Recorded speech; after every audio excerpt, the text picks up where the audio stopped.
दोस्तों स्वागत है आपका बिहार न्यूज में। दोस्तों मैं हूं फिरदौस गनी और आप देख रहे हैं केडीबी लाइव। दोस्तों आज हो चुका है 13 अक्टूबर 2021। तो आज की बिहार की टॉप न्यूज लेकर आए हैं आपके लिए।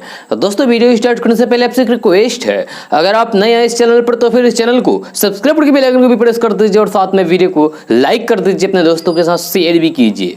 तो चलिए दोस्तों स्टार्ट करते हैं आज के पूरे बिहार की टॉप न्यूज। दोस्तों आज सबसे पहले बात करते हैं कि त्योहारों के मौके पर दिल्ली से बिहार आने वाली ट्रेनों में सीटें वेटिंग चल रही है। जहां वही फ्लाइट का किराया भी आसमान छू रहा है। ऐसे में दिल्ली से बिहार आने के लिए बड़ी मात्रा में लोग बसों में टिकट बुक कर रहे हैं ताकि त्योहारों के मौके पर वे घर आ सके। जहां खबर के अनुसार दिल्ली से बिहार आने वालों के लिए अब बड़ी संख्या में यात्री ऑनलाइन और ऑफलाइन के द्वारा बस का टिकट बुक कर रहे हैं। जहां अगर आप भी दिल्ली से बिहार बस से आना चाहते हैं तो फिर आप ऑनलाइन के द्वारा भी टिकट बुक कर सकते हैं। आपको बता दें कि दिल्ली से सटे गाजियाबाद से पटना के बस का टिकट मिल रहा है। वहीं गाजियाबाद से किशनगंज और बिहार शरीफ के लिए भी बीएसआरटीसी की वोल्वो बस सेवा शुरू कर दी गई है। जहां आप बीएसआरटीसी की वेबसाइट पर जाकर के टिकट बुक कर सकते हैं। दोस्तों बिहार की राजधानी पटना से बड़ी खबर सामने आ रही है। ताजा रिपोर्ट के मुताबिक नीतीश सरकार ने हर घर में प्रीपेड मीटर लगाने का फैसला किया है। इसको लेकर बिहार कैबिनेट ने पैसे की मंजूरी भी दे दी है।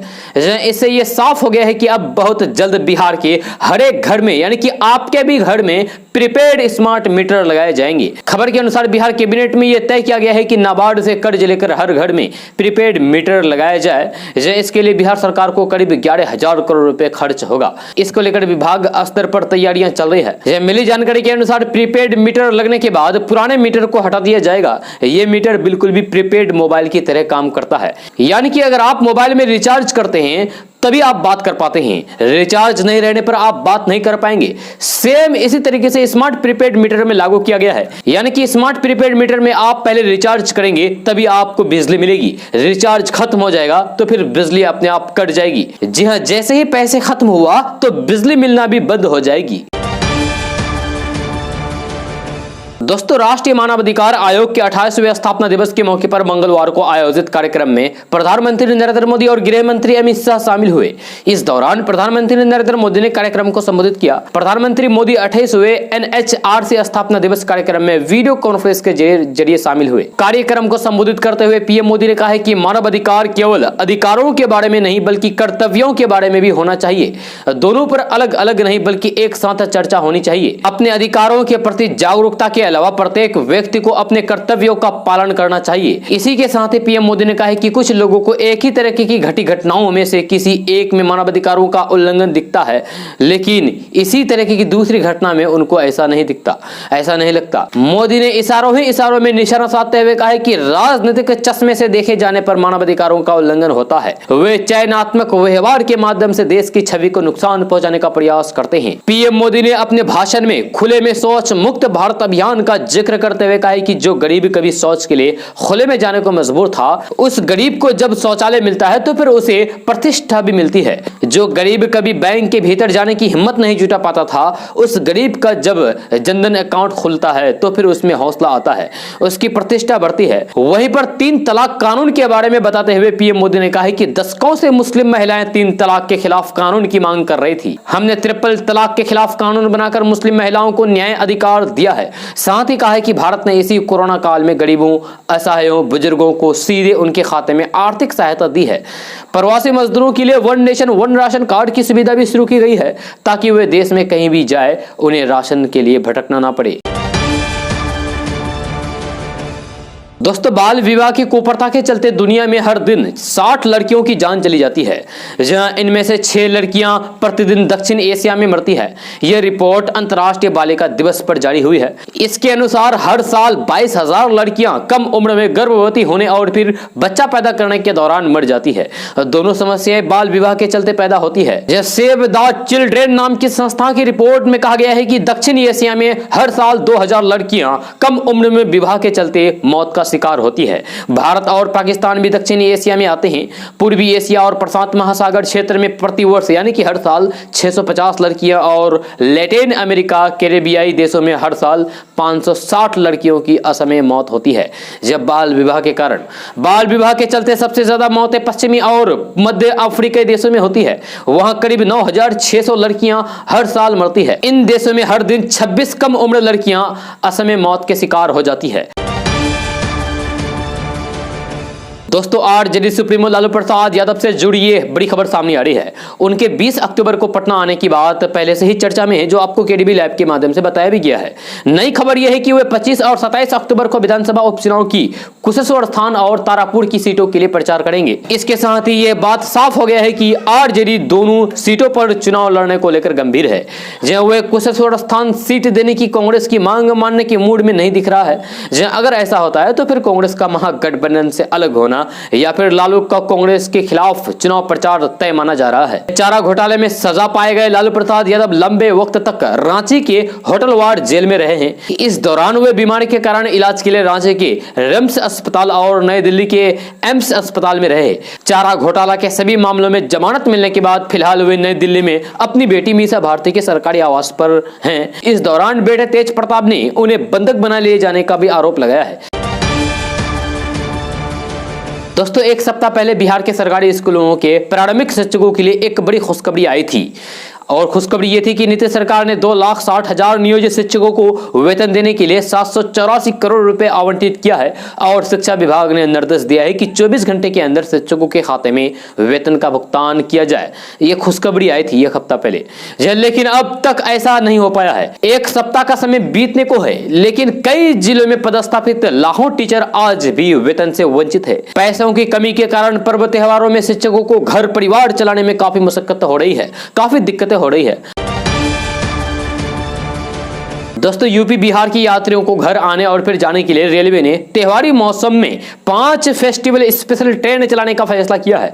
यह रेलवे का कहना है कि इस त्योहारी मौसम के दौरान यात्रियों की भारी भीड़ को देखते हुए नई दिल्ली आनंद विहार टर्मिनल से पूर्व मध्य रेल के मुजफ्फरपुर, दरभंगा, बरौनी, सहरसा और जयनगर स्टेशनों के लिए फेस्टिवल स्पेशल ट्रेनों का परिचालन किया जाएगा। इन स्पेशल ट्रेनों में सभी कोच आरक्षित श्रेणी के होंगे और इनमें यात्रा करने वाले यात्री को कोविड-19 के मानकों का पालन करना अनिवार्य रूप से होगा।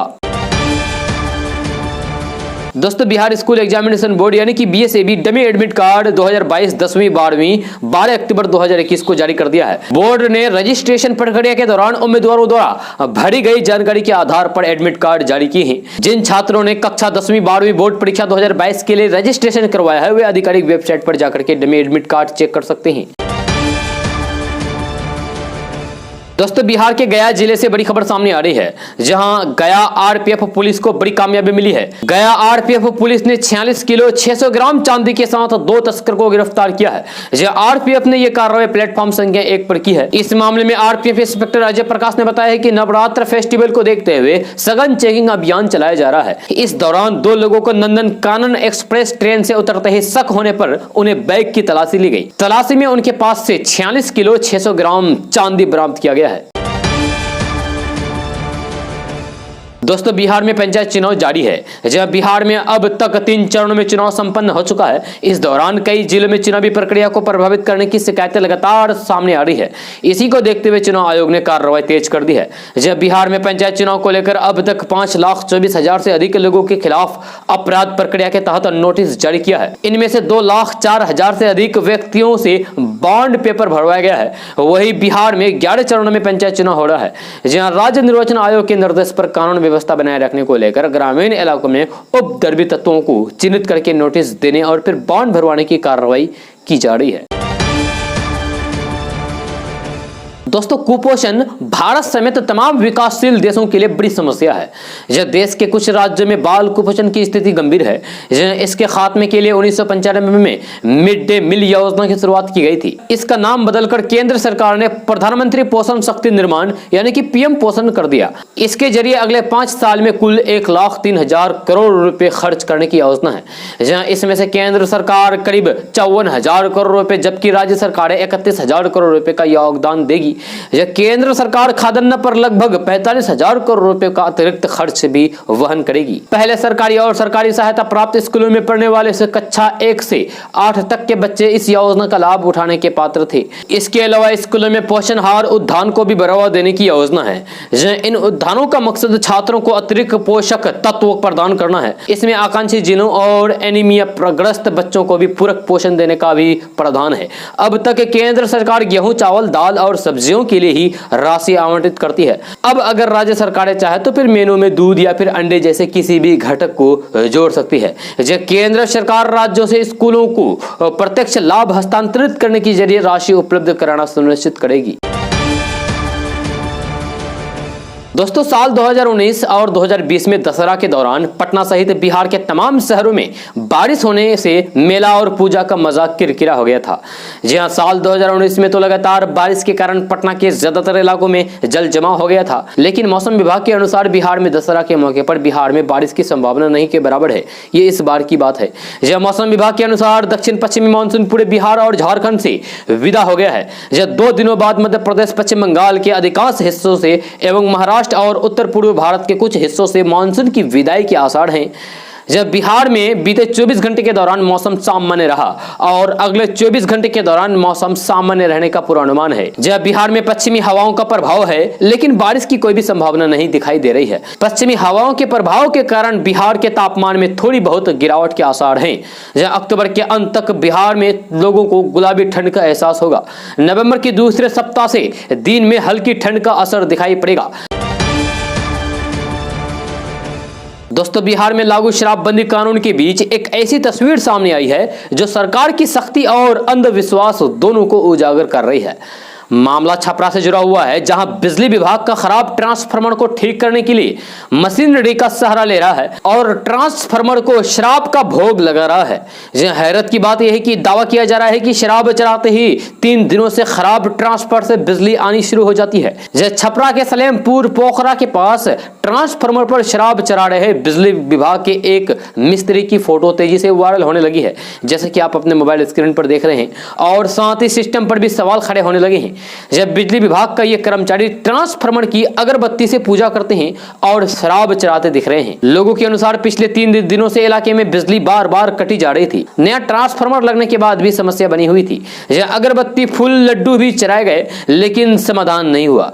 इसके बाद टोटके के तौर पर बिजली विभाग के मिस्त्री ने शराब चढ़ाई तो बिजली आ गई। नगर थाना के सलेमपुर पोखरा के पास हुई ये अनोखी पूजा चर्चा का विषय बनी हुई है। लोग शराबबंदी के बीच एक सरकारी विभाग के कर्मचारी द्वारा शराब की बोतल से पूजा करते देखकर आश्चर्यचकित हैं। दोस्तों, दिवंगत सांसद मोहम्मद शहाबुद्दीन के बेटे ओसामा साहब के गांव के मदरसे में सादगी के साथ ओसामा साहब के निकाह की रस्म पूरी की गई। जहां ओसामा की शादी सीवान के जीरादेई के चांदपाली गांव में हुई है। जब दिवंगत शहाबुद्दीन के बेटे ओसामा साहब की शादी जीरादाई प्रखंड के चांदपाली गांव के रहने वाले आफ्ताब आलम की डॉक्टर बेटी आयशा से होने वाली है। जहां ओसामा की पत्नी आयशा पेशे से एक डॉक्टर है। उन्होंने AMU यानी कि अलीगढ़ मुस्लिम यूनिवर्सिटी से MBBS की पढ़ाई की है। ओसामा साहब के ससुर आफ्ताब आलम दिवंगत नेता शहाबुद्दीन के रिश्तेदार के साथ साथ दोस्त भी हैं। आपको बता दें कि 13 अक्टूबर यानी कि आज बुधवार की शाम ओसामा साहब की बारात जीरादेई प्रखंड के चांदपाली जाएगी, जिसमें दोस्त और परिवार के लोग ही शामिल होंगे। दोस्तों, महंगाई इस समय आम आदमी पर चौतरफा वार कर रही है। जहां पेट्रोल डीजल के दाम बढ़ने के साथ ही अब सब्जियों के दाम बढ़ने लगे हैं। सभी हरी सब्जियों की कीमत में लगातार बढ़ोतरी होने के कारण मध्य वर्गीय लोगों की थाली से सब्जी गायब होने लगी है। सब्जियों के दाम में आई तेजी ने रसोई की बजट बिगाड़ कर रख दी है। जहां हाल ऐसा है कि अब कई सब्जियां आम आदमी के पहुंच से बाहर हो चुकी है, तो कई बाहर होने के कगार पर पहुंच गया है। दामों में इतनी तेजी है कि आम आदमी काफी चिंतित है। बाजार में नया आलू 40 रुपए, परवल 60 रुपए, टमाटर 60 रुपए प्रति किलो तक बिक रहे हैं। वहीं प्याज का मूल्य 20 से बढ़कर 45 रुपए प्रति किलो पर पहुंच गया है, जो आम आदमी और गृहिणियों को महंगाई के आंसू ला रहा है। इसी प्रकार दूसरी हरी सब्जियों के दाम भी बढ़ गए हैं। इस कारण सब्जी खरीदने के लिए लोगों को जेब काफी ढीली करनी पड़ रही है। यह सब्जियों के दाम में बढ़ोतरी के कारण ग्राहकों की संख्या कम हो चुकी है। परिस्थिति तो ये बन गई है कि कई लोग नाम मात्र की सब्जी खरीद कर काम चला रहे हैं। दोस्तों, शहरों की तरह गांव की गलियां और सड़कों को भी रोशन करने की दिशा में सरकार ने बड़े पैमाने पर सोलर लाइट लगाने का निर्णय लिया है। ये सराहनीय पहल है। सोलर लाइट लग जाने से गांव से भी अंधेरा दूर हो जाएगा। हालांकि गांव-गांव बिजली पहुंचा दी गई है, लेकिन सड़क किनारे सोलर लाइट भी जरूरी है। इससे बिजली की बचत भी होगी और गांव की गलियां भी जगमग करती रहेगी। मुख्यमंत्री ग्रामीण सोलर स्ट्रीट लाइट योजना से बिहार के 1,14,000 वार्डों को रोशन करने के निर्णय के साथ ही इसकी तैयारियां भी शुरू कर दी गई है। गांव के विकास की दिशा में सरकार का ये एक अहम कदम है। इस पर पंचायत चुनाव के बाद काम शुरू हो जाएगा। इसके लिए तैयारी का पर्याप्त समय है। इसे तेजी से किया जाना चाहिए ताकि पंचायत चुनाव के बाद गांव में सोलर स्ट्रीट लाइट की रोशनी पहुंचाने का काम तत्काल शुरू हो जाए। इस योजना के तहत 11 लाख बल्ब लगाए जाने हैं। संबंधित एजेंसी को 5 सालों तक इसकी देखरेख भी करनी होगी। स्थानीय प्रतिनिधियों का दायित्व भी बढ़ जाता है कि वे इसकी निगरानी रखें। जब गांव के विकास के लिए सरकार योजना बनाकर उसे कार्यान्वित करती है तो ग्रामीणों को भी इसका ध्यान रखना होगा। पोल और बल्ब सुरक्षित रहें, इसकी चिंता करनी होगी।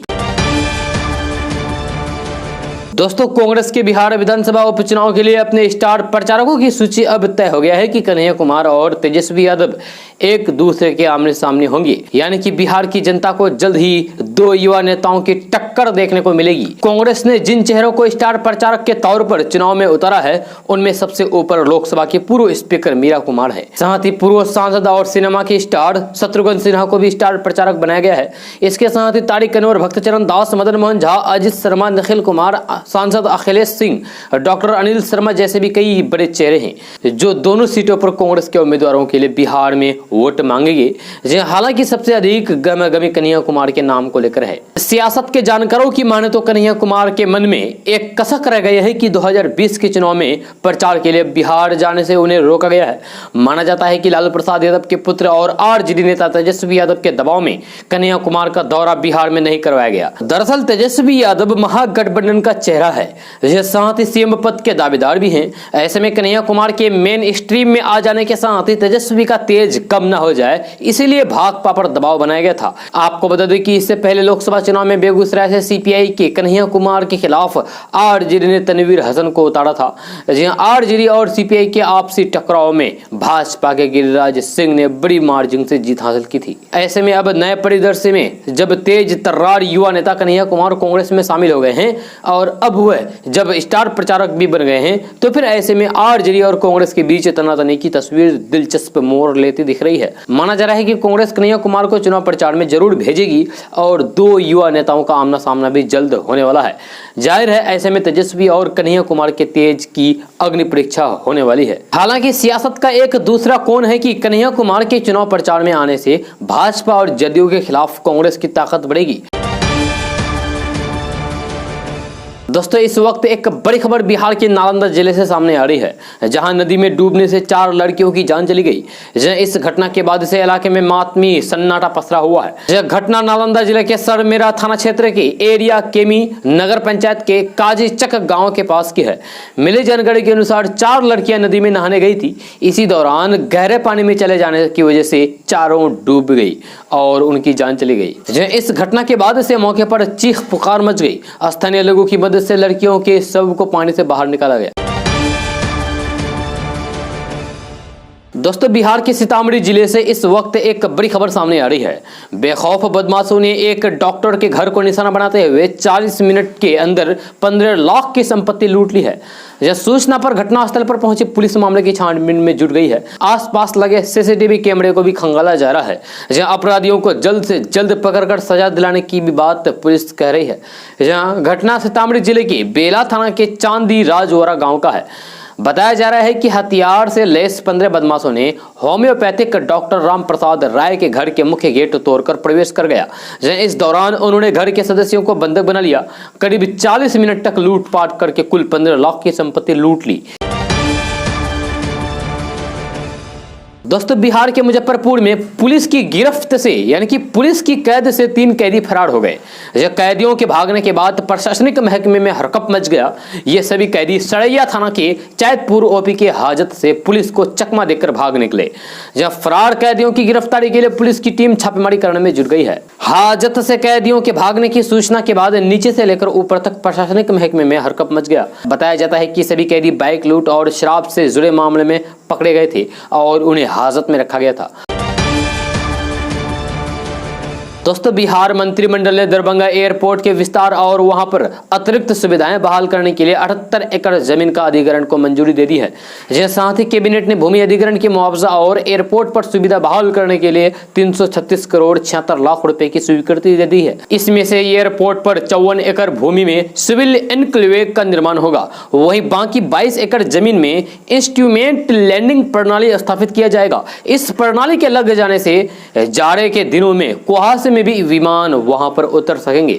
इस प्रकार दरभंगा एयरपोर्ट से वर्ष भर यानी कि साल भर हवाई जहाज का आना जाना सुविधा पूर्वक हो जाएगा। दोस्तों, बिहार के मुजफ्फरपुर से बड़ी खबर सामने आ रही है। ताजा रिपोर्ट्स के मुताबिक मुजफ्फरपुर में कोरोना के नए संक्रमित मरीज मिले हैं, जिससे हड़कंप मच गया है तथा स्वास्थ्य विभाग की टीम अलर्ट हो गई है और लोगों को सावधान रहने की सलाह दी है। खबर के अनुसार 41 दिन बाद मुजफ्फरपुर में कोरोना के नए मरीज मिले हैं। इसकी जानकारी जैसे ही स्वास्थ्य विभाग को मिली है, इसके बाद मेडिकल टीम ने उनके आवास पर जाकर पत्नी समेत 8 लोगों की जाँच की। हालांकि ये लोग नेगेटिव मिले। दोस्तों, केंद्र की नरेंद्र मोदी सरकार खाने के तेल की कीमतों को कम करने के लिए लगातार प्रयासरत है। जब बीते 48 घंटे में ही 2 बड़े कदम उठाए गए हैं। सरकार की कोशिश है कि त्योहारों से पहले खाद्य तेल की कीमतों में कुछ कमी लाकर आम लोगों को राहत दी जाए। जब बीते 1 साल में खाने के तेल की कीमतों में बेहतासा वृद्धि दर्ज हुई है। जब वही पेट्रोल डीजल के दाम में भी भारी बढ़ोतरी के कारण जरूरत के अन्य सामान भी महंगे हो गए हैं। ऐसे में सरकार किसी भी मोर्चे पर राहत देने की योजना के साथ काम कर रही है। शुक्रवार की रात सरकार ने कुछ खाद्य तेल के आयात पर लगने वाली इंपोर्ट ड्यूटी में बड़ी कटौती की है। विशेषज्ञों का मानना है कि अगर कटौती का पूरा लाभ ग्राहकों को मिलता है तो फिर तेल की कीमतों में 4 से 5 रुपए प्रति लीटर तक की कमी आ सकती है। जहां इंपोर्ट ड्यूटी में बीते 1 महीने में ये दूसरी कटौती है।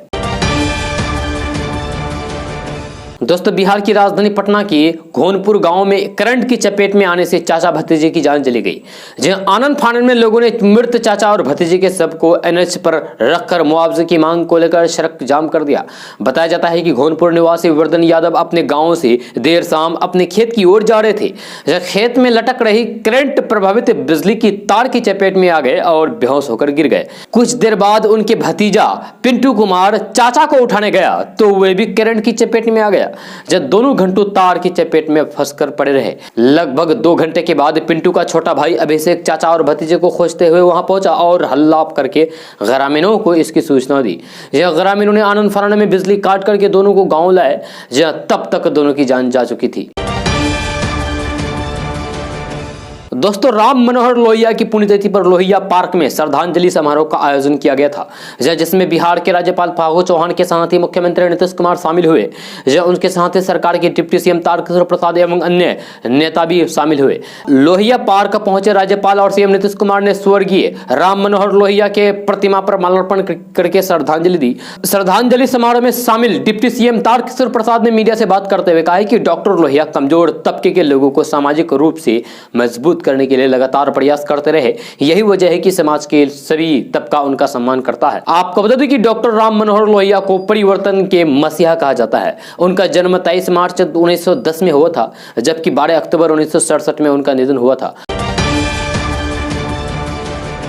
दोस्तों, बिहार के सिवान में पूर्व सांसद सैयद शहाबुद्दीन के बेटे ओसामा साहब शादी के बंधन में बंध गए। जब सोमवार की शाम ओसामा का सिवान की तेल हट्टा बाजार में स्थित सिराजुल मदरसा में इस्लामिक रीति रिवाज से निकाह हुआ। ओसामा साहब के निकाह में राष्ट्रीय जनता दल यानी कि आरजेडी के राष्ट्रीय अध्यक्ष लालू प्रसाद यादव के छोटे बेटे और बिहार विधानसभा में नेता प्रतिपक्ष तेजस्वी यादव भी शामिल हुए। जानकारी के मुताबिक निकाह के बाद 13 अक्टूबर को ओसामा की बारात जीरादेई से चांदपाली जाएगी। ओसामा साहब की शादी को लेकर उनके गांव प्रतापपुर में स्थित घर को दुल्हन की तरह सजाया गया है, जहां रविवार की रात रत जग्गा का कार्यक्रम था। इसके बाद सोमवार की शाम सिवान के सिराजुल उलूम मदरसे में नेता प्रतिपक्ष तेजस्वी यादव सहित कई वीआईपी के मौजूदगी में ओसामा का निकाह हुआ। जहां शहाबुद्दीन के बेटे ओसामा साहब की शादी में शरीक होने के लिए नेता प्रतिपक्ष तेजस्वी यादव 10 अक्टूबर की शाम करीब 4:30 बजे सिवान के प्रतापपुर पहुंच गए थे।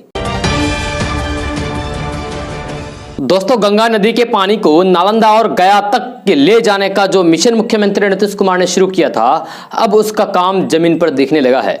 यही वजह है कि नीतीश कुमार अपने इस भागीरथ प्रयास का जायजा लेने के लिए कल नालंदा पहुंचे। नीतीश कुमार ने कल राजगीर और उसके आसपास के इलाके में गंगा जल उद्भव योजना का जायजा लिया। सीएम नीतीश कुमार कल सड़क मार्ग से पटना से राजगीर के लिए निकले और सबसे पहले उन्होंने राजगीर और नवादा के इलाके में इस योजना का निरीक्षण किया। इस मौके पर तमाम बड़े अधिकारियों को मुख्यमंत्री ने कई निर्देश भी दिए हैं।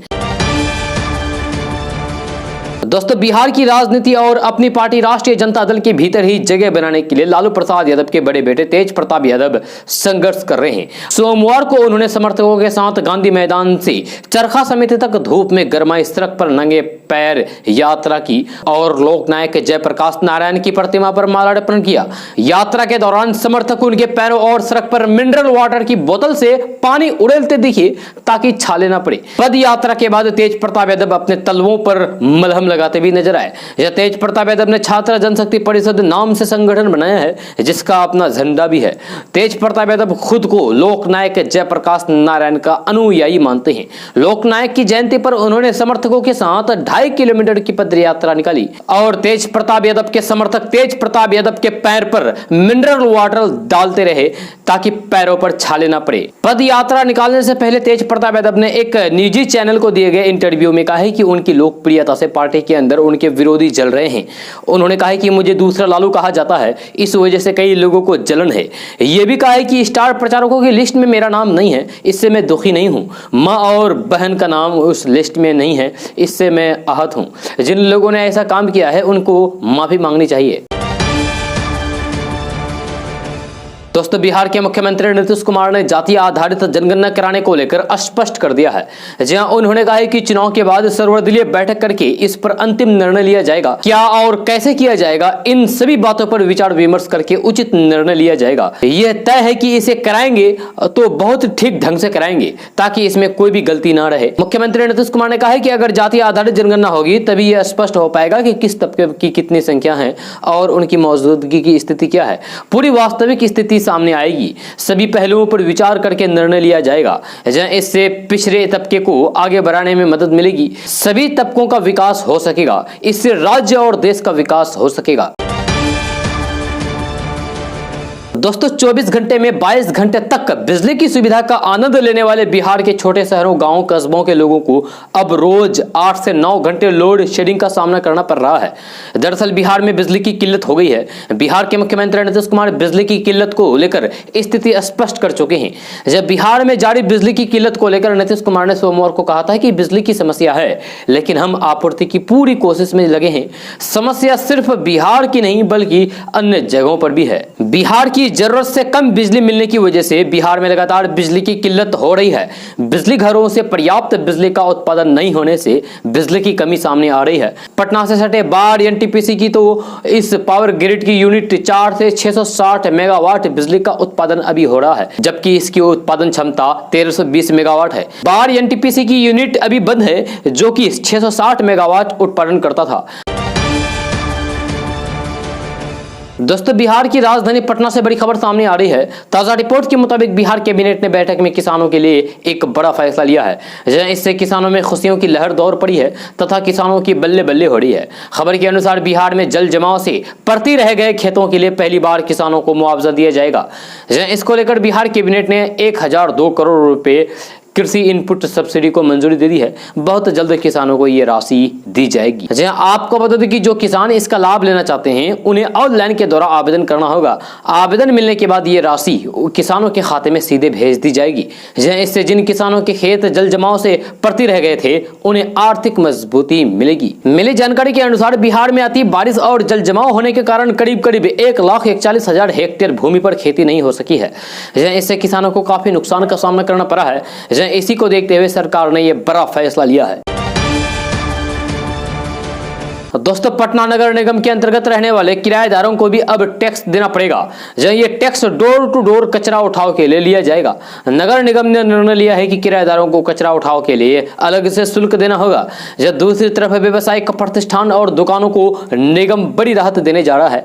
जब निगम ने फैसला लिया है कि लॉकडाउन में बंद रहने वाले व्यवसायिक प्रतिष्ठान से खास अवधि के लिए ठोस कचरा शुल्क नहीं लिया जाएगा। जब दूसरी तरफ बैठक में यह भी बात सामने आई है कि इस बार निगम की ओर से पटना में छठ घाटों की तैयारियां नहीं कराई जाएगी। इसके पीछे जिला प्रशासन, राज्य सरकार और निगम के बीच की आपसी खींचतान का मामला बता रहा है। दोस्तों अगर आप महंगी गाड़ियों को सस्ती कीमत में खरीदने की सोच रहे हैं तो फिर तैयार हो जाइए। दरअसल बिहार के गोपालगंज में उत्पाद विभाग ने खास तैयारी की है जब विभाग बिहार उत्पाद अधिनियम मद्य निषेध के तहत जब्त गाड़ियों की नीलामी करेगी। इन गाड़ियों की नीलामी आगामी 25 अक्टूबर से लेकर 27 अक्टूबर तक चलेगी। इसको लेकर उत्पाद विभाग ने नोटिस भी जारी कर दिया है। दरअसल बिहार में शराबबंदी है और इस दौरान शराब अधिनियम के तहत वैसी गाड़ियों को जब्त किया गया है जिनसे शराब की तस्करी हो रही थी। जहां अब विभाग ने इसकी नीलामी की योजना बना ली है। दोस्तों मोबाइल टावर से निकलने वाली रेडिएशन का इंसान के शरीर के अंदर कितना असर पड़ता है, इसको लेकर दूरसंचार विभाग ने जानकारी दी है। तो चलिए हम आपको भी बताने जा रहे हैं। तो दूरसंचार विभाग के अधिकारी गिरिजेश कुमार मिश्रा ने दावा किया है कि मोबाइल टावरों से निकलने वाले रेडिएशन का हमारे शरीर पर बुरा प्रभाव नहीं पड़ता है। विश्व स्वास्थ्य संगठन यानी कि WHO की ओर से जारी गाइडलाइंस के अनुसार रेडिएशन का प्रभाव 10 गुना तक कम देखा गया है। जब बिहार में 1,647 मोबाइल के BTS हैं, इसमें 34,082 का सर्वे किया गया है। 7 वर्षों के सर्वे में पाया गया है कि लोगों के बीच भ्रम फैलाया जा रहा है कि BTS के रेडिएशन से मस्तिष्क पर बुरा असर पड़ता है। जब सोमवार को मोबाइल विविकरण के प्रभाव पर आयोजित वेबिनार में तथ्य और मिथक पर राज्य की वर्तमान स्थिति को श्री मिश्रा ने रखा। उन्होंने बताया कि देश में 5G टेक्नोलॉजी पर काम शुरू है। बहुत जल्द देश में मोबाइल टावरों की संख्या कई गुना बढ़ जाएगी। इस बीच कई तरह की भ्रांतियां फैल रही है कि मोबाइल टावरों के रेडिएशन का हमारे शरीर पर बहुत बुरा प्रभाव पड़ता है। यह भ्रांतियां फैलाई गई थी। जहां उन्होंने बताया कि सार्वजनिक जीवन में इसका महत्व बढ़ता जा रहा है। मिश्रा ने कहा है कि टेलीकॉम टावरों एवं इसके विविकरण से जुड़े मिथक और भ्रांतियों को दूर करना अत्यंत आवश्यक है। दोस्तों मोदी सरकार ने 2 से 18 साल के बच्चों के लिए भारत बायोटेक के स्वदेशी टीका कोवैक्सीन को मंजूरी दे दी है। इसका ट्रायल पटना एम्स सहित देश भर के कई मेडिकल कॉलेजों में किया गया है। बच्चों को कोरोना वैक्सीन लगाने के लिए जल्द ही नई गाइडलाइंस भी जारी की जाएगी। यह खबर के अनुसार बच्चों को भी बड़े की तरह कोवैक्सीन की 2 खुराक दी जाएगी। जब पटना एम्स सहित देश भर के कई अस्पतालों में किए गए ट्रायल का रिजल्ट अच्छा आया है। अभी तक इस वैक्सीन से बच्चों को कोई नुकसान नहीं हुआ है। मिली जानकारी के मुताबिक सबसे पहले उन बच्चों को कोरोना वैक्सीन लगाई जा सकती है जो बच्चे अस्थमा आदि बीमारी से ग्रस्त हैं। हालांकि इसको लेकर अभी तक कोई गाइडलाइंस जारी नहीं किया गया है, लेकिन बहुत जल्द जारी किया जाएगा। आपको बता दें कि नवंबर दिसंबर के महीने में कोरोना की तीसरी लहर आने की आशंका नजर आ रही है। ऐसे में स्वदेशी कोरोना टीका वैक्सीन को मंजूरी मिलने से देश के करीब 40 करोड़ से अधिक बच्चों के लिए राहत देने वाली बात है। बहुत जल्द बच्चों को वैक्सीन लगाया जाएगा। दोस्तों कोरोना की दूसरी लहर से भले ही लोगों को थोड़ी राहत मिली है, लेकिन पहले वायरल बुखार और अब डेंगू ने राजधानी पटना के लोगों की परेशानी बढ़ा दी है। पटना के ज्यादातर इलाके तेजी के साथ डेंगू से प्रभावित होते जा रहे हैं। डेंगू के मरीजों की बढ़ती संख्या के कारण स्वास्थ्य महकमे भी परेशान है। पटना में सोमवार को 7 डेंगू पीड़ितों की रिपोर्ट पॉजिटिव आई है। पटना में 2 रोगी PMCH परिसर के हैं। डॉक्टर विनोद कुमार चौधरी ने बताया है कि अभी सबसे बड़ी चिंता की बात यह है कि ग्रामीण क्षेत्र में भी डेंगू के मामले बढ़ते जा रहे हैं। इधर डेंगू रोगियों की संख्या बढ़ने की आशंका को देखते हुए स्वास्थ्य विभाग ने सभी प्राथमिक स्वास्थ्य केंद्रों में तेज बुखार और जोरों आंखों में दर्द की शिकायत करने वालों की डेंगू जांच रैपिड किट से कराने के निर्देश दिए हैं। यह रैपिड किट में रिपोर्ट पॉजिटिव आने के बाद उनकी एलाइजा विधि से जांच कराई जाती है। दोस्तों आज का न्यूज़ बस यहाँ तक। कैसा लगा जरूर अपना सुझाव दीजिएगा नीचे कमेंट बॉक्स में कमेंट करके। अगर आप नए आए इस चैनल पर तो फिर चैनल को सब्सक्राइब करके बेल आइकन भी प्रेस कर दीजिए और साथ में वीडियो को लाइक कर दीजिए, अपने दोस्तों के साथ शेयर भी कीजिए। तो चलिए दोस्तों फिर मिलते हैं अगले वीडियो में। जय हिंद, जय बिहार।